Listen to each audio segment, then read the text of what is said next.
अगर आप सांसद बनते हैं तो देवरिया और कुशीनगर के लोगों के लिए आप क्या करेंगे? और उससे अगर वोट मिलता है या टिकट मिलता है तो वो सोने पे सुहागा है। यानी आप जो एक सपना देखे हैं उसको कहीं ना कहीं लगता है आपकी बातों से कि आप यानी सांसद बन के ही उसको कर पाएंगे। 17 लाख महिलाओं को 7 जिलों में हम लोगों ने प्रेरित किया कि इंटरनेट से जुड़ें। सांसदों का रिपोर्ट कार्ड तैयार हो रहा है, उस हिसाब से उनको टिकट दिया जाएगा। कार्गो हब में चाह रहा हूँ कि कुशीनगर में होए, यहाँ पर एक कोल्ड स्टोरेज की हम लोग। क्या पूर्वांचल के लोग घुमक्कड़ हैं? कहीं रीछपति से हनुमाना का चुप साध रही बलवाना, यही हालत है पूर्वांचल के अनेकों हनुमानों की।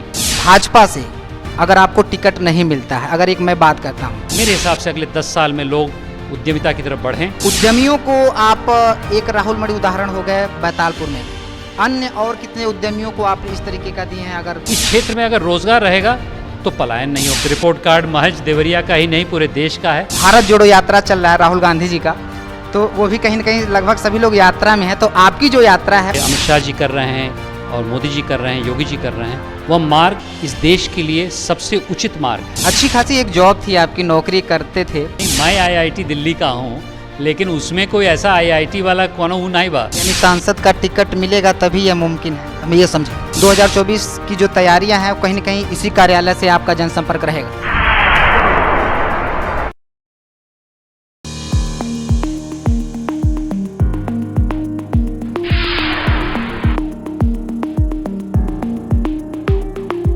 नमस्कार, आप देख रहे हैं रिस्पेक्टेड सोशल मीडिया और मैं आपके साथ चंदन। इस वक्त देश में 2024 का चुनाव नज़दीक है, ऐसे में सभी पार्टियां अपनी अपनी तैयारियां जोरों शोरों पर हैं।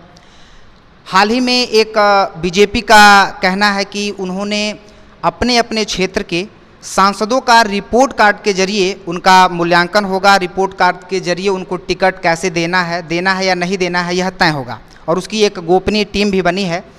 ऐसे में हमारे साथ मौजूद हैं देवरिया के शशांक मणि जी। स्वरोजगार को लेकर के इनकी पूर्वांचल में प्रसिद्धि है। सांसदों का जो मूल्यांकन होगा, बीजेपी का जो 2024 का लक्ष्य है, उसमें इनका भी कहीं न कहीं नाम है, जोरों शोरों पर है कि शशांक मणि सांसद के पद के लिए देवरिया से हैं। और रिपोर्ट कार्ड जो तैयार करेगा जिसमें 7 तरह के बिंदुएँ हैं। 7 बिंदु में ये है कि कोई सांसद अपने क्षेत्र में किस तरीके के लोकप्रिय है, समय जनता में कितना देता है, सांसद निधि का किस तरीके से उसने प्रयोग किया, कितना कामगर रहा, वो अलग बात है। फिलहाल में जिस तरीके से इनकी पूर्वांचल में लोकप्रियता है स्वरोजगार को लेकर के, इसलिए यह लोकप्रिय हैं और कहीं ना कहीं सांसद का जो सियासी गलियारे में जो इनकी एक पहुंच है, कहीं ना कहीं बहुत ही नज़दीक है। सबसे पहले सर आपका स्वागत है रिस्पेक्टेड सोशल मीडिया। बहुत बहुत धन्यवाद। बीजेपी का कहना है कि सांसदों का रिपोर्ट कार्ड तैयार हो रहा है, उस हिसाब से उनको टिकट दिया जाएगा। टिकट के लिए आप पिछली बार भी आपने प्रयास किया था, कहीं ना कहीं वो अलग बात है, पार्टी का डिसीजन था, नहीं मिला। इस बार आप किस तरीके की तैयारियां आपने सांसद के लिए किया है? देखिए सर, प्रथम मैं कहूँगा कि मैं पार्टी का एक बहुत महत्वपूर्ण कार्य करता हूँ, लेकिन अंततोगत्वा जो निर्णय है वो पार्टी का रहता है। तो इसी के साथ मैं इस विषय पे, इस चर्चा पे जो टिप्पणी देना चाहूँगा। जहाँ तक बात रही समाज सेवा की और राजनीतिक सेवा में, इन दोनों में प्रतिबद्ध हूँ कि अगले कई सालों तक इस क्षेत्र के लिए करूँगा, उसमें राजनीतिक लाभ मिले न मिले। लेकिन ये बात सही है कि कुछ लोग बोल रहे हैं कि आपका नाम चल रहा है, इसमें जो भी सत्य है आप लोग डिसाइड करिए। मेरा ये कहना है कि जो इस क्षेत्र में आर्थिक जो पीड़ा है उसको हम लोग कैसे हटाएं और उसी के साथ जो सामाजिक पीड़ा है उसका भी हम लोग कैसे निवारण करें, इसके लिए हम लोग कई संस्थाएं यहाँ पर शुरू करें हैं। जागृति यात्रा एक बहुत बड़ी संस्था है, जागृति उद्यम केंद्र मैंने संस्थापित किया है। तो इस प्रकार की सोच को लेकर मैं यहाँ पर आया हूँ। सही बात है कि मैं राजनीतिक क्षेत्र में मेरा प्रवेश कई सालों से है और जो भी होगा, पार्टी के निर्णय जो होगा उसको मैं उसके हिसाब से आगे चलूँगा। जहाँ तक मेरे रिपोर्ट कार्ड का कहना है, देखिए बहुत बड़ा एक सेंटर मैंने बनवाया यहाँ पर, उसमें कम 12 करोड़ रुपए मैं लाया हूँ। 6 एकड़ का सेंटर है बरपार में, उसमें बहुत काम चल रहा है। पिछले 14 साल से मैंने यात्रा पूरे देश में करवाई है। तो रिपोर्ट कार्ड महज देवरिया का ही नहीं पूरे देश का है। 7000 लोग मैंने तैयार किए हैं, पूरे देश में फैले हुए हैं, अच्छा काम कर रहे हैं। और उसी के साथ साथ आर्थिक विषयों पर मेरी बड़ी रुचि है। मैंने एक बीच में किताब लिखी है, भारत एक स्वर्णिम यात्रा, एक नई किताब India and the diamond rough भी आ रही है अगले साल। तो इस हिसाब से इस क्षेत्र से उठ के देश सेवा में, इस क्षेत्र की सेवा में हर समय तत्पर रहा हूँ और जनता के बीच में जा रहा हूँ, हर गांव में घूम रहा हूँ, हर लोगों से मिल रहा हूँ और इस प्रकार से जनसंपर्क में तत्पर हूँ। भारत एक स्वर्णिम यात्रा के बारे में आपने बताया कि आपने हाल ही में पुस्तक लिखा जिसका विमोचन अभी 4 या 5 सितंबर को हुआ है। उस पुस्तक के बारे में हम आपसे कुछ जानना चाहेंगे, क्योंकि अभी उसका मैं सारांश में पढ़ा हूँ, जिसमें भारत की जो पहली आईपीएस महिला हैं किरण बेदी जी, उनका कहना है कि वो भी इस यात्रा में कहीं ना कहीं भाग ली थी। तो इस यात्रा का अगर मैं आपसे सारांश जानना चाहूँ, क्या है उस यात्रा का उद्देश्य, क्या रहा यात्रा से, इसलिए मैं पूछ रहा हूँ क्योंकि अभी देखिए यात्रा देश में बड़ा कामगार हो रहा है। आप यात्रा जागृति बोल रहे हैं, अभी हाल ही में कांग्रेस का भारत जोड़ो यात्रा चल रहा है राहुल गांधी जी का, तो वो भी कहीं ना कहीं लगभग सभी लोग यात्रा में हैं। तो आपकी जो यात्रा है उसके बारे में बताइए। देखिए, इस यात्रा की शुरुआत जिसमें ये इस किताब में जिसका वृत्तांत है वो 25 साल पहले शुरू करी गई थी। एक स्वर्णिम यात्रा थी, स्वर्णिम जयंती थी हमारे देश की। तो मेरा ये कहना था कि आर्मी अफसर का लड़का हूँ, पूरे देश में भ्रमण किया है, कुछ ऐसा मुझे लगा कि रेल यात्रा निकाली जाए। उसमें बहुत कठिन था। उस समय न तो इंटरनेट बहुत साझा था, न तो मोबाइल फ़ोन आए थे, 5-6 मोबाइल फ़ोन थे हमारे पास उस समय। तो 22 दिनों की यात्रा हुई, उसमें 200 प्रतिभागी थे और बड़ी रोमांचक यात्रा थी। उसी का वृत्तांत इस स्वर्णिम यात्रा में गरुड़ा प्रकाशन ने प्रकाशित किया है। आदरणीय धर्मेंद्र प्रधान जी ने 4 तारीख को इसका विमोचन किया दिल्ली में, 25 सितंबर को यहाँ पर देवरिया में इसका विमोचन करेंगे पंकज चौधरी जी। लेकिन उसके होते होते एक बड़ी सोच का जन्म हुआ। वो सोच थी कि असली भारत से जोड़ा जाए।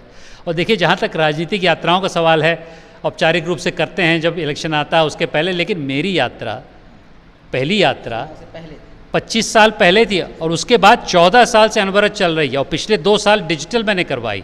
तो ये कोई कहे कि ये लाभ के लिए है, ये तो समाज में उद्यमिता को जगाने की यात्रा है। और जागृति यात्रा विश्व की सबसे बड़ी रेल यात्रा है, पिछले 14 साल से चल रही है। 12 साल देवरिया, यहाँ से हमने बोल रहा हूँ, वहीं उसी के पास आई है। और उसमें जो 7000 लोग तैयार हुए हैं, देश के लिए अविरल काम कर रहे हैं, हर समय काम कर रहे हैं। और इस किताब में मैंने दीनदयाल जी पे बहुत प्रकाश डाला है, उनकी सोच पे, और उससे मैं प्रभावित हूँ। इस किताब को समर्पित किया है मैंने दीनदयाल जी पे, और इससे जो यहाँ के नवयुवक हैं, नवयुवतियाँ, वो भी इसको पढ़ें, इससे प्रभावित हों। और जो भी प्रभावित हो अवश्य जागृति यात्रा में आए, जो देवरिया आती है, एक दिन रुकती है। और जो हमारा जागृति उद्यम केंद्र है वो भी उसी यात्रा से ही प्रभावित है, वो भी यहाँ पर आ रहा है। आप सब आमंत्रित है, बरपार आएँ, देवरिया आएँ। 6 एकड़ के ज़मीन पे जो केंद्र बन रहा है, इससे कुछ आप लोग भी इसमें शामिल हों। शामिल होने के लिए आप आईआईटी वगैरह शायद सुनने में आया कि आईआईटी वाले लोगों को ही आप उस यात्रा में सम्मिलित करते हैं, ऐसा कुछ है क्या? या उसमें यात्रा में सम्मिलित होने का कुछ प्रोसेस है या कुछ एलिजिबिलिटी है उसके लिए? नहीं, मैं आईआईटी दिल्ली का हूँ, लेकिन उसमें कोई ऐसा आईआईटी वाला कौन हूँ नहीं बा। उसमें ये है कि हम लोग जो मध्य भारत की कल्पना मैंने 14 साल पहले की, द्वितीय तृतीय श्रेणी के जो ज़िले हैं, जिसमें कि देवरिया आता है, गोरखपुर आता है, कुशीनगर आता है, इन ज़िलों से जो प्रतिभा है वो आईआईटी में चले न चले वो अलग बात है, लेकिन उस प्रतिभा को हमें भारत के स्तर पे ले जाना है। और इसे मध्य भारत में जो है मुख्यतः हिंदी, तमिल, इस प्रकार की भाषाओं से लोग जो बोलते हैं, इस क्षेत्र में तो हिंदी बोलते हैं, भोजपुरी बोलते हैं। तो जो भी इसमें आवेदन करेगा उसको कोई भी शैक्षिक चीज़ की ज़रूरत है ही नहीं। अगर आप 12वीं कक्षा फेल भी हैं लेकिन आपने देश के लिए कुछ किया है तो आपका स्वागत है। अगर आपने उद्यमिता के लिए कुछ किया है तो आपका स्वागत है। अगर आप महिला हैं तो आपका खासकर स्वागत है। 40% महिलाएं उस यात्रा में चलती हैं हर साल। तो इस प्रकार से हम लोगों ने इस यात्रा का जो आयोजन किया है वो उस भारत के लिए, मध्य भारत के लिए है, जो इस देश को आगे ले जाएगा। बीटेक आपने किया है आईआईटी दिल्ली से, अच्छी खासी एक जॉब थी आपकी, नौकरी करते थे, लोकप्रियता उस फील्ड में आपका और बेहतर था।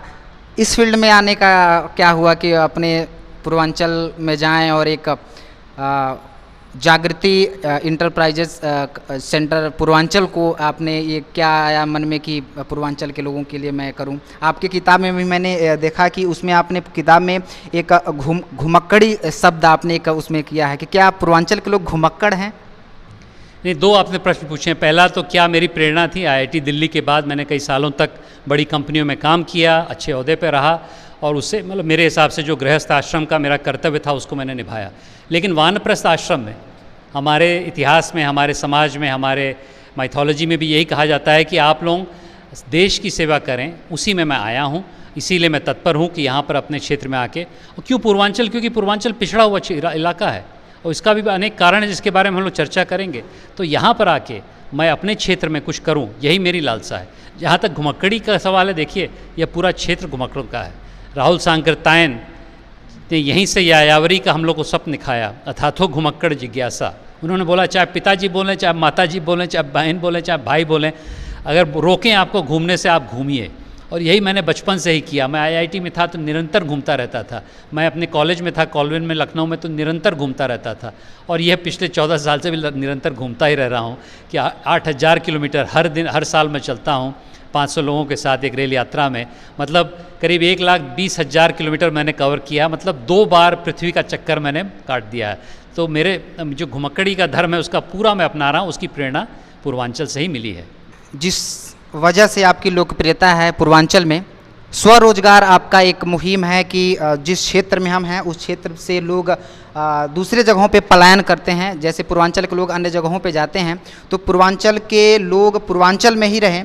उद्यमिता का आप एक अनूठा पहल आप ले करके चल रहे हैं। कहीं न कहीं ये आप जिस पार्टी से जुड़े हुए हैं, कहीं न कहीं उनका भी एक है कि उद्यमिता को आगे लेकर जाना है विशेष तौर पे, तो आप एक पहल कर रहे हैं। तो स्वरोजगार के लिए आपने क्या किया है? आगे अगर सांसद बनते हैं तो आगे क्या आपकी रणनीति है? आगे क्या प्लानिंग करते हैं अपने पूर्वांचल के लोगों के लिए, खासकर देवरिया, कुशीनगर और गोरखपुर के लोगों के लिए? पहली बात तो कहूँगा कि हालांकि इसके बारे में प्रयत्न मैंने पिछले 14 साल से किया है, लेकिन भाजपा और जो संघ परिवार है वह स्वावलंबी भारत अभियान से अभिन्न रूप से जुड़ा हुआ है, जिसका मैं बहुत समर्थन करता हूँ। हाल ही में आपने देखा होगा जब एक मेरा वीडियो बना था, उसमें स्वदेशी जागरण मंच के सतीश जी ने कुछ बोला, कई और लोगों ने बोला, तो उनकी प्रेरणा से भी मैं कहता हूँ कि भाजपा ने भी समाज में स्वरोजगार की भावना से कई चीज़ें इस हाल में करी हैं। और जहाँ तक जागृति का सवाल है, जहाँ तक मेरा सवाल है, मैं चाहता हूँ कि पूर्वांचल में प्रतिभाएं अनेक हैं, संसाधन अनेक हैं, लेकिन उसका जुड़ाव नहीं हो पाता है। उसका जुड़ाव किस प्रकार से होगा? एक तो मार्गदर्शन हो कि कोई चीज़ हो, जैसे कृषि बाहुल्य क्षेत्रों में हल्दी का उत्पादन है या गन्ने की खेती का कुछ कर सकते हैं, या केले बनाने में रेशा, ये सब चीज़ें हैं। तो इसके मार्गदर्शन होए, मार्केट से जुड़ाव होए, पैसा होए, इन सब चीज़ों के लिए हम लोग काम कर रहे हैं।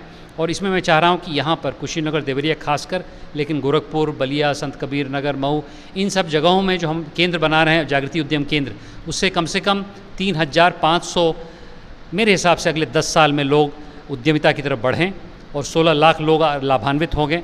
अभी भी मैं समझता हूँ कि करीब 10,000 लोग लाभान्वित हैं। यहीं पर आप देख रहे हैं बैतालपुर में 207 लोगों का कॉल सेंटर है, जिसके बारे में राहुल मणि जी ने आपसे बात करी है।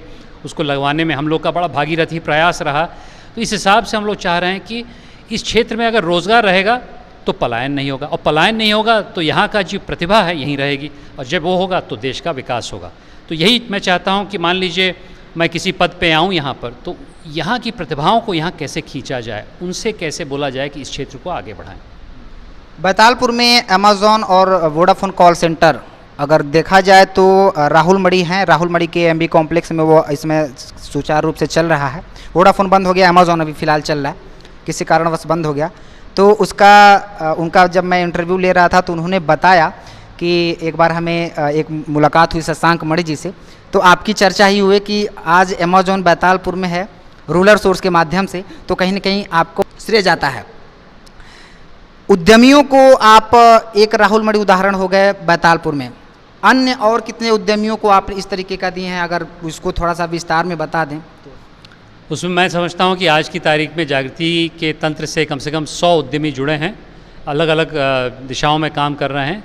कई लोग जैसे कि आरसी कुशवाहा हैं, महिलाओं के सैनिटरी पैड नैपकिन का डिस्ट्रीब्यूशन का बिज़नेस है, उन्होंने 900 महिलाओं को प्रेरित किया इसके लिए।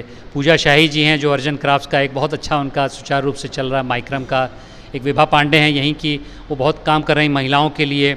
इसी तरह जैसे अरविंद राय अभी आए थे, हमारा अटल इनोवेशन का था, डीएम साहब भी थे, उनको इलेक्ट्रिकल बाइक का।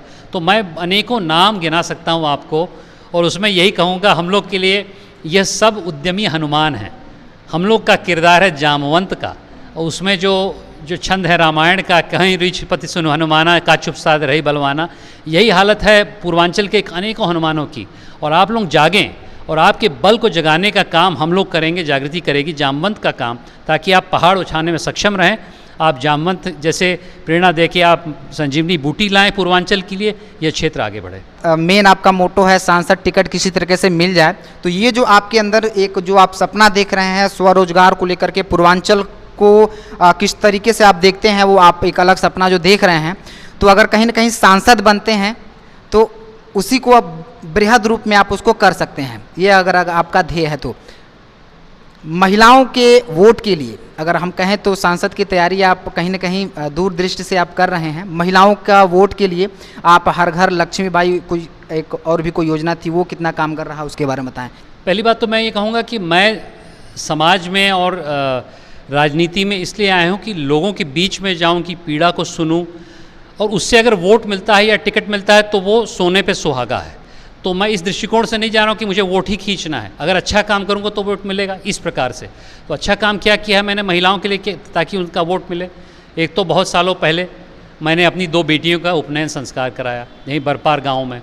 उसमें किरण बेदी आई, और किरण बेदी गोरखपुर में आई, उन्होंने बहुत अच्छा वक्तव्य दिया और यहीं बरपार मैंने किया। तो उसका संदेश गया कि महिलाओं को हम लोग बचपन से ही पुरुषों के समन्वय से हम लोग उनको देखें।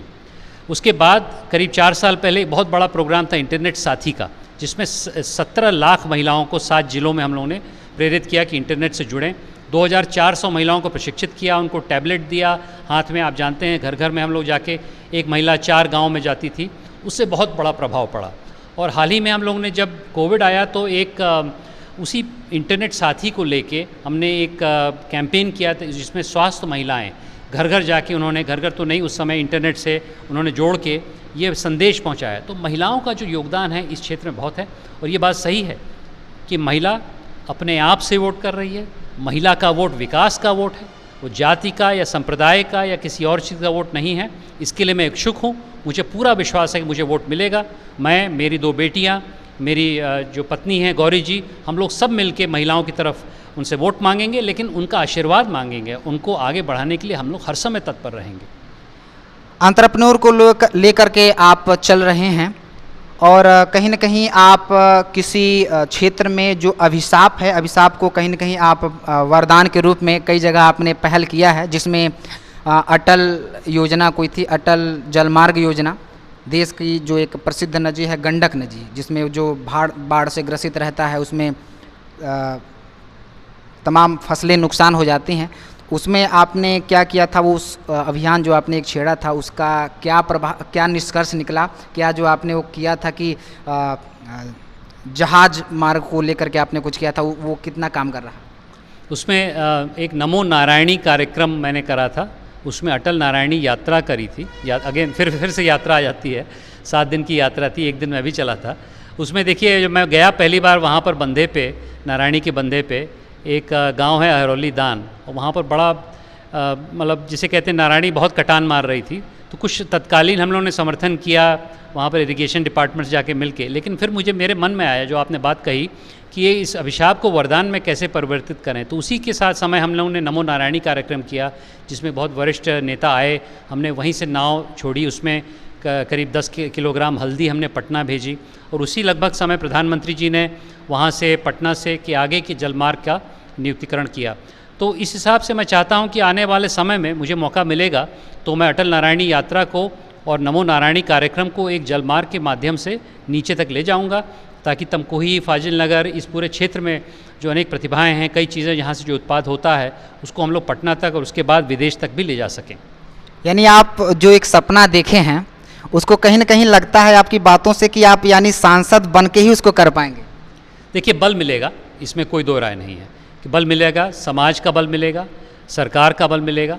और चूँकि मैंने इसके बारे में एक स्वप्न देखा है, उसको पूर्ति के लिए मैं तत्पर रहूँगा। यही एक नहीं है, 2-3 और मेरी जो जैसे कि कार्गो हब मैं चाह रहा हूँ कि कुशीनगर में होए। यहाँ पर एक कोल्ड स्टोरेज की हम लोग मरम्मत करवा रहे हैं, काफ़ी 20 सालों से पड़ा हुआ है। नए देवरिया का कार्यक्रम आप जानते हैं मैंने किया था। तो इस प्रकार से 6-7 ऐसे बड़े मुद्दे हैं, ये 50 ऐसे मुद्दे नहीं हैं। 50 मुद्दे तो ये हैं कि मैं 3500 रोज़गार यहाँ पर उद्यमी खड़ा करना चाहता हूँ।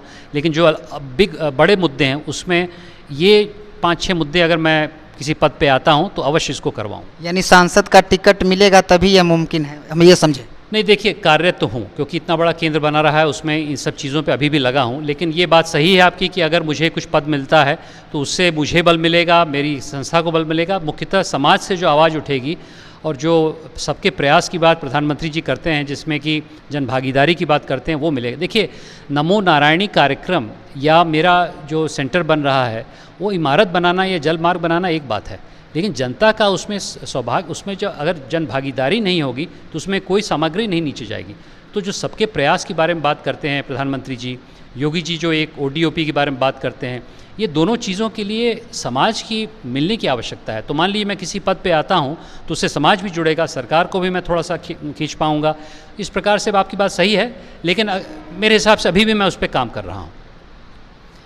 शुरुआत में ही हमें पहले तो आपकी चर्चा, आपके बारे में लोगों को बताना चाहिए था। फिलहाल आपके पूर्वांचल के लोग तो जानते ही हैं, पिताजी आपके लेफ्टिनेंट जनरल रह चुके हैं। ये जो जागृति का ये जो शब्द आप कई बार अपने इस इंटरव्यू में बोल चुके हैं, जागृति का ये जो शब्द है कहीं न कहीं आपके माताजी से मिला। पिताजी भाजपा में सांसद रह चुके हैं, वो एक अलग बात है। यहाँ के लोग भी जानते हैं कि कहीं न कहीं आपकी ये जो लोकप्रियता है, ये नहीं कह सकते हैं कि कहीं न कहीं उनसे आपको एक वरदान के रूप में मिला है। आपने जागृति उद्यम केंद्र जो पूर्वांचल है, ये कहीं न कहीं इसके संस्थापक आप हैं, तो इसका पूरा श्रेय आपको जाता है। रोजगार को लेकर के आप चल रहे हैं। सांसद आपका एक सपना है, बार बार मैं सपना ये बोल रहा हूँ, और 24 आने वाला है। 24 की तैयारियाँ सभी लोग अपने अपने चौराहों पे चर्चा करते हैं, तो आपकी भी चर्चाएँ होती हैं। तो पूर्वांचल में युवाओं का रोजगार को लेकर के आपके एक अच्छी पकड़ है। हर युवा चाहता है कि शशांक मणि सांसद के रूप में हम लोग के सामने आए क्षेत्र में। अगर भाजपा से अगर आपको टिकट नहीं मिलता है, अगर एक मैं बात करता हूँ, लोकप्रियता ज़्यादा है, इसलिए अन्य कोई पार्टी अगर आपको सांसद का टिकट देती है, इसलिए देती है क्योंकि आप जिस तरीके से आप एक बड़ा एम्पायर खड़ा किए हैं, वो दूरदृष्टि से अगर कोई भी लीडर अपना देखता है पार्टी का, तो आपको देने का सोच सकता है। उस विषय में आपने कभी कुछ सोचा है कि क्या पार्टी को भाजपा को छोड़ करके उसमें जाने का कुछ इसमें कभी सोचा आपने? देखिए, मेरा परिवार और मेरी सोच दीनदयाल जी की सोच है कि एकात्म मानववाद से आगे बढ़ें। इसमें मेरा पूरा विश्वास है कि सोच से जिस काम को मैंने किया है पिछले 14 साल से, नहीं सिर्फ भाजपा लेकिन भाजपा परिवार इससे प्रभावित है।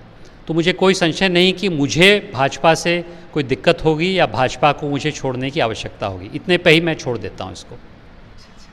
नहीं, हमें पहली बात तो ये हमें प्रश्न करना भी नहीं चाहिए, क्योंकि अभी देखिए राजनीति, अगर आप राजनीति में एंटर कर रहे हैं तो अभी हाल ही में बहुत सारे उदाहरण है। राजनीति में कुछ नहीं कहा जा सकता।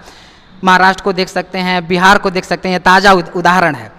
तो वो पार्टी की, चलिए उस बात को मैं आपको एक बात कहता हूँ, मैं भाजपा के साथ मतलब कई सालों से जुड़ा हुआ, लेकिन वास्तविक रूप से जिस दिन मैंने भाजपा में जिसे कहते हैं एडमिशन लिया, वह 2004 की वह दिन था जिसके पहले दिन, उसके पहले ही दिन, एक दिन पहले भाजपा को शिकस्त मिली थी हमारे पार्लियामेंट्री इलेक्शन में। उसके एक दिन बाद मैं अशोक रोड गया और वहाँ पर मैंने उसकी सदस्यता ग्रहण की।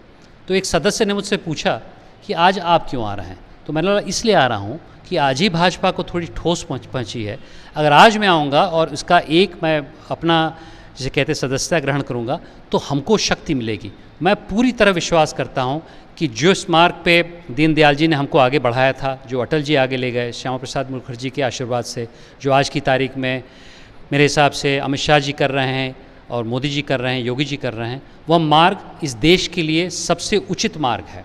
उस मार्ग से न तो पार्टी भटकेगी न मैं भटकूँगा। अक्सर आप सुनने में आता दिल्ली ज़्यादातर रहते हैं, तो ये तैयारियां कैसे होंगी?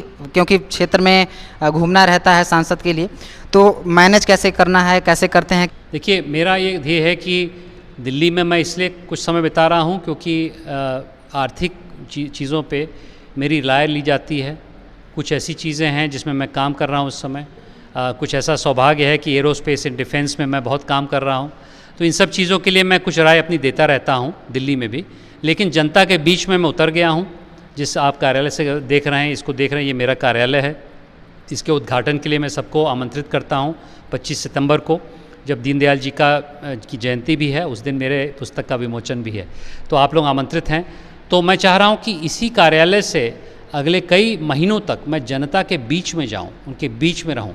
चाहे कुछ भी हो दिल्ली में, यहाँ की आवाज़ आवश्यक है मेरे लिए, यहाँ की आशीर्वाद आवश्यक है, बड़ों का, बुज़ुर्गों का, महिलाओं का, युवाओं का, और उसके लिए मैं उनके बीच में जाके रहूं, तभी ये सफलता मुझे प्राप्त होगी। आपके पूर्वांचल में बहुत सारे केंद्र हैं, कार्यालय आपका ये पूर्वा में भी है, तो यानी हम ये समझें कि 2024 की जो तैयारियां हैं कहीं न कहीं इसी कार्यालय से आपका जनसंपर्क रहेगा। 2024 ही नहीं, मैं कहता हूँ अगले 25 साल तक मैं इसी कार्यालय में रहूँगा। मैंने यही जो बात कही थी आपसे कि जो गृहस्थ आश्रम के बाद वानप्रस्थ में आता है तो 25 साल देश सेवा के लिए ही करता है, तो उसी के लिए मैं रहूँगा।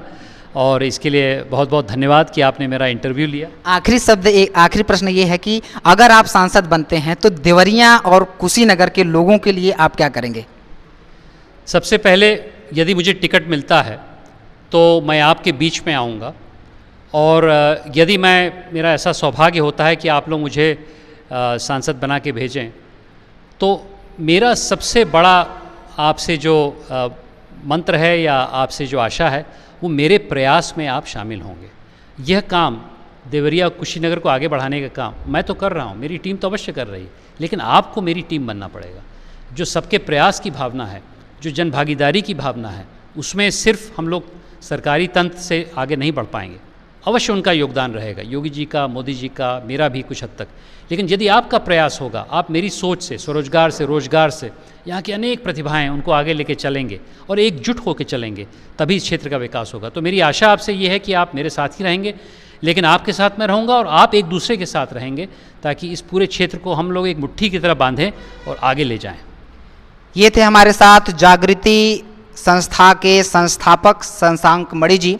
शशांक मणि जी सांसद के लिए पूरी तरीके से तैयार हैं, बनने के लिए तैयार हैं। आप लोगों की क्या राय है, पूर्वांचल के लोगों की क्या राय है?